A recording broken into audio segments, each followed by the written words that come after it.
Tes, tuan-tuan dan puan, kita dijemput oleh Proton untuk meraba di all new IMAX 7 PHEV. Tetapi ada timer. Jadi maknanya aku tak bolehlah bagi korang keseluruhan session meraba lah. But I will share you guys beberapa benda yang aku perasan dekat kereta ini. Of course, first kita tengok di pembuka depan memang tak sama dengan di normal IMAX 7. Dia ada light bar dekat bahagian depan, the main lamp dia adalah bahagian bawah, dan juga di sini ada corong untuk aliran mensejukkan dia punya tayar. Depan belakang adalah disc, memang wajib. Mana ada kereta zaman sekarang yang di mana high-tech punya kereta belakang dia bagi drum. Ini disc lah, maknanya dia ada EPB. Dan juga cuma satu je lah benda, bahagian sini tak ada lock and unlock. Tapi mungkin dia adalah sama dengan IMAX 7 itu, ada kunci dekat dia akan unlock lah. Jadi itu tak ada masalah. Tetapi kalau korang perasan, dia punya pintu ada jenis yang pembuka sebegini, which is the greatest of all. Dan juga perasan dekat bahagian sini adalah untuk meletakkan korang punya minyak.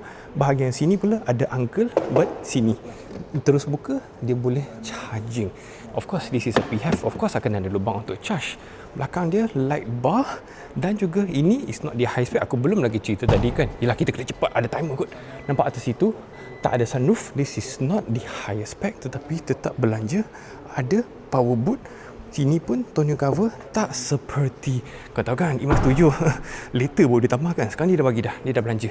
Dan juga tak ada tulisan Proton IMAX pelik-pelik tu kan. This one is purely black, looks much more nicer. Dan juga tayar dia nasib baik tak kedekut, menggunakan Goodyear sama dengan di IMAX 7. Cumanya aku satu benda yang nak tanyakan korang, yang di mana dia orang dah bagi satu presentation tau. Bahagian depan adalah lebih rendah berbanding dengan bahagian tengah dengan bahagian belakang. Maknanya design dia adalah jenis staggered. Staggered maknanya bertangga. Maknanya bahagian depan tu adalah lebih rendah. Maknanya kalau korang langkah sesuatu, impact sesuatu, bahagian depan dulu akan terkena. Jadi bahagian tengah dan bahagian belakang ada selamat, sebab bahagian tengah adalah dia punya bateri, bahagian belakang adalah dia punya fuel tank. Design macam tu interesting kan? Next yang dia orang bagi tahu adalah ini adalah 0 decibel punya wiper. Yang itu setelah aku dapatkan kereta aku akan test. Buka tengok, dengar kan ada tak bunyi. Ada ke 0 decibel? Material lain ke, design lain ke, tak tahu. And also dia punya air pillar yang diorang katakan diorang dah memperkukuhkan additional besi ke, cocok something kat dalam ni ke, memberikan dia air pillar dia lebih kukuh. Adakah sama dengan IMAX 7? Yang itu kita tanya Proton.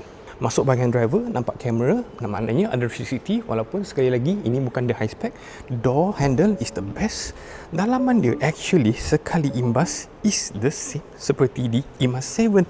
Steering pun nampak sama, skrin bapak besar pun sama. Yang aku perasan ini dengan heads-up display, aku nampak rasanya ada kot, sebab dia ada buka lubang dekat sini kan. Oh ya, ada.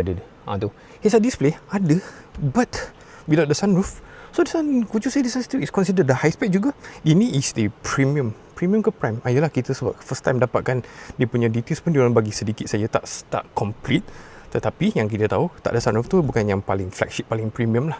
Apa yang aku nampak dekat sini secara keseluruhan, nampak seat design, ventilation pun aku boleh perasan. Telur aku pun rasa sejuk, belakang aku pun rasa sejuk. Ini emblem ini pun ada, speaker pun ada. Bahagian belakang seat dia yang diorang katakan adalah lebih kurang menegak berbanding dengan IMAX 7.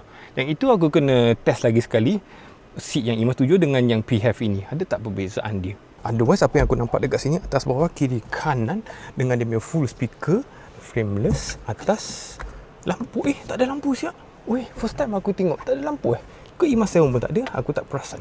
Kita masuk bahagian belakang, baru perasan kerusi dah tolak ke terlalu belakang. But overall, apa yang aku nampak dekat sini is mostly the same. Of course, the full rubber session aku akan belanja on another day lah. Sebab kenapa? Tinggal 20 saat je siap. Stres aku.